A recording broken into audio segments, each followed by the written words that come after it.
ముగ్గురు పిల్లలు ఉన్నా కూడా తర్వాత కోర్టులో చూసుకుందాం. ఆ జిల్లాలో అక్రమ ఇసుక రవాణా 3 పువ్వులు 6 కాయలుగా సాగుతోంది. ఉచిత ఇసుక అంటూ ఇచ్చిన హామీని కూటమి ప్రభుత్వం ముద్రగొట్టింది. కానీ ఎవరికి, ఎలా, ఎప్పుడు అన్న విషయం మాత్రం సరిగ్గా ప్రచారం చేయలేదు. ఇదే అదునుగా భావించిన ఇసుకసులు రెచ్చిపోతున్నారు. రాత్రి పగలు తేడా లేకుండా యథేచ్ఛగా ఇసుక అక్రమ రవాణా చేస్తున్నారు. ధనార్జన ధ్యేయంగా అడ్డదారిలో దందాను కొనసాగిస్తున్నారు.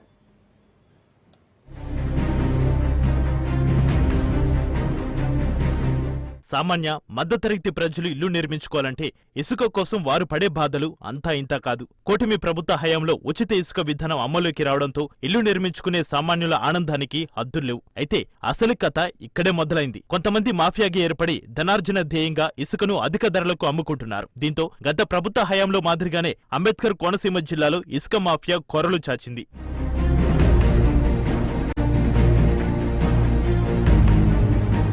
పి గన్నవరం నియోజకవర్గంలో ఇసుక మాఫియా ర్యాంపులో తిష్టవేసిన వారి ఆగడాలకు అడ్డు అదుపు లేకుండా పోయింది. ఎటువంటి ఇసుక ర్యాంపులు, లంక భూముల్లో తవ్వకాలు జరపరాదన్న నిబంధనలను సైతం తుంగలోకి తెక్కింది. నది ప్రవాహానికి సైతం అడ్డుకట్టలు వేసి ఇసుకను తరలిస్తున్నారు. గోదావరి వరదకు ఏర్పడిన పెరుకులంక భూముల్లో సాగు చేసుకుని బడుగు బలహీన వర్గాల ప్రజలు జీవనోపాధి సాగిస్తుంటారు. ప్రభుత్వాలు లంక ప్రాంతాల ప్రజలకు ఈ భూముల్లో సాగు చేసుకునేందుకు వీలుగా డి ఫారం పట్టాలు పంపిణీ చేస్తుంది. ఈ పట్టా భూముల్లో ఎటువంటి తవ్వకాలు జరపరాదన్న నిబంధనలు ఉన్నాయి. అయితే కందాలపాలెం ర్యాంపు వద్ద ఇసుక మాఫియా హవా కొనసాగుతుంది. ప్రభుత్వం ఉచిత ఇసుక పాలసీని ప్రవేశపెట్టినా సామాన్యులకు మాత్రం ఇసుక కష్టాలు తప్పడం లేదు. అధికారుల కనుసన్నల్లోనే ఇసుక మాఫియా దందాలు చేస్తున్నా పట్టించుకున్న పాపన పోవడం లేదు. ఒక పక్క సామాన్యులకు ఇసుక దొరకక ఆందోళన చెందుతుంటే మరోపక్క ఇసుక మాఫియా గాలు ఇసుక దందాను మొదలుపెట్టారు. మాది లంక గ్రామం అండి. ఇక్కడ తవ్వకాలు అయితే మారి గొట్టు అయితే వేస్తున్నారు.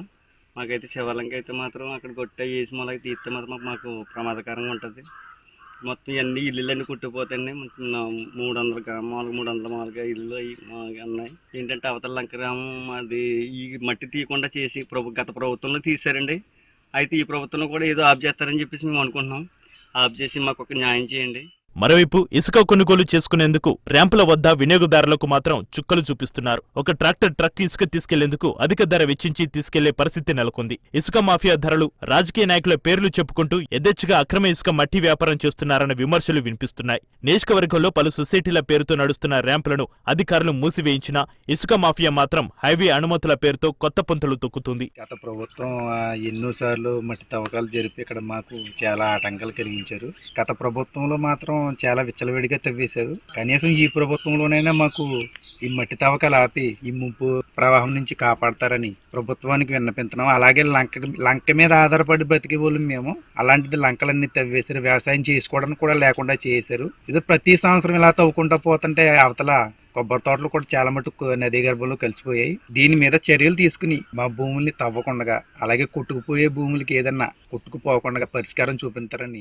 మైనింగ్ పర్మిషన్లు ఉన్నాయంటూ ఇసుక మాఫియాదారులు చెబుతున్నారని పలువురు బాహాటంగా చెబుతున్నారు. ర్యాంపులో ట్రాక్టర్పై రవాణా పేరుతో దూరాన్ని బట్టి అధిక మొత్తంలో డబ్బులు వసూలు చేస్తున్నారని భవన నిర్మాణ కార్మికులు వాపోతున్నారు. ప్రభుత్వ నిబంధనల ప్రకారం ఉచితంగా ఇసుక దొరకని పరిస్థితులను మాఫియా కల్పిస్తుందని అంటున్నారు. వీరికి స్థానికంగా ర్యాంపులో ఉన్న కింది స్థాయి ఉద్యోగుల సహకారం కూడా పుష్కలంగా ఉన్నట్లుగా తెలుస్తుంది. గ్రామంలో 400 కుటుంబాలు ఉన్నాయి. శివాలంక నది ప్రవాహ పక్కన ఆనుకుని ఉన్నాం. మాకు ప్రభుత్వం ఇచ్చి భూముల ద్వారా మేము జీవనోపాధి గడుపుకుంటున్నాం. అది కొన్ని సంవత్సరాలు పట్టించి గోదావరిలో కలిసిపోవడం జరిగింది. గత ప్రభుత్వం మొత్తం ఇసుక మాఫియా, మట్టి మాఫియా ద్వారా తీసుకుని మొత్తం మట్టి అంతా ఇసుక అంతా తీసుకుని వెళ్ళిపోయారు. మేము ఎన్నోసార్లు ప్రభుత్వానికి కంప్లైంట్ చేసినా దాన్ని పట్టించుకోవడం మానేసి వాళ్ళు రావిడీ రాజ్యం చేసినట్టుగా పట్టుకుని వెళ్ళి తీసుకుపోయారు. కాడకి ఈ ప్రభుత్వం అయినా మాకు ఏదో సహాయం చేస్తుందని చెప్పేసి మేము గ్రామంలో ఉన్న వాళ్ళందరూ కూడా ఒక రోజంతా కూర్చుని కూడా ఆపినా కూడా మాకు ఆపడం జరగలేదు. ఈ ప్రభుత్వం సహాయం చేస్తుందని చెప్పేసి మేము తిరుగుతున్నాం. వాస్తవానికి వినియోగదారుడికి రోజుకి 2 యూనిట్ల చొప్పున ఇసుకను తీసుకుని వెళ్లేందుకు పర్మిషన్ ఉంటుంది. అయితే నిబంధనలు ఉన్న అనధికార వ్యక్తుల ప్రమేయంతో ఈ రవాణా ఇష్టానుసారంగా జరుగుతోంది. ప్రభుత్వం ఎంతో ప్రతిష్టాత్మకంగా తీసుకొచ్చిన నూతన ఇసుక పాలసీతో స్థానికులు తీవ్ర ఇబ్బందులకు గురవుతున్నారు. ఈ పాలసీ దళారులకే తప్ప సామాన్యులకు ఉపయోగం లేకుండా పోయిందని వాపోతున్నారు. ఇసుక మాఫియా చేస్తున్న అక్రమాలను నిరోధిస్తామన్న అధికారులు మాత్రం అనధికార ర్యాంపుల వైపు కన్నెత్తి చూడడం లేదని ఆరోపణలు ఉన్నాయి. 1977లో నేతాజీ సొసైటీకి కొంత భూమి భూము, కళా వెంకటరావు సొసైటీకి కొంత భూము, ఇలా బాబుజీ సొసైటీకి కొంత భూము ఇలాగా ఇచ్చారు సార్ అప్పుడు గతంలో. అది ఆ ప్రభుత్వంలో ఉన్న ఎస్సీ కార్పొరేషన్ ద్వారాగా కొబ్బరి మొక్కకి మాకు ఆర్థిక సాయం చేస్తే అప్పుడు కొబ్బరి తోటలు అవి పెంచుకోవడం జరిగింది. మేము వాటి వల్ల జీవనోపాధి పొందుతున్నాం. ఆ ప్రభుత్వంలో ఎగసాయాలు చేసుకున్న భూములు కూడా ఇష్టారాజ్యంగా ఇసుక మట్టి మొత్తం దారుణంగా తవ్వేసి మేము జీవనాధి లేకుండా చేశారు ఆ ప్రభుత్వంలో. కూటమి ప్రభుత్వం స్పందించి మా గొట్టలు వేసిన గొట్టలను తొలగిస్తారని, ఇక్కడ ఏ విధమైన తవ్వకాలు జరగకుండా జీవనోపాధి కోల్పోకుండా మాకు సహకరిస్తారనే నమ్మకంతో ప్రభుత్వం వారిని వేరుకోవడం జరుగుతుంది. కొత్త ప్రభుత్వంలోనైనా అక్రమాలను అరికడతారని ఎన్నో ఆశలు పెట్టుకున్న సామాన్య మధ్యతరగతి ప్రజలకు తీవ్ర నిరాశ ఎదురవుతోంది. ఇప్పటికైనా ఎటువంటి నిబంధనలు లేకుండా అధికారుల పర్యవేక్షణలో ఉచిత ఇసుకను అందుబాటులోకి తీసుకురావాలని ప్రజలు కోరుతున్నారు.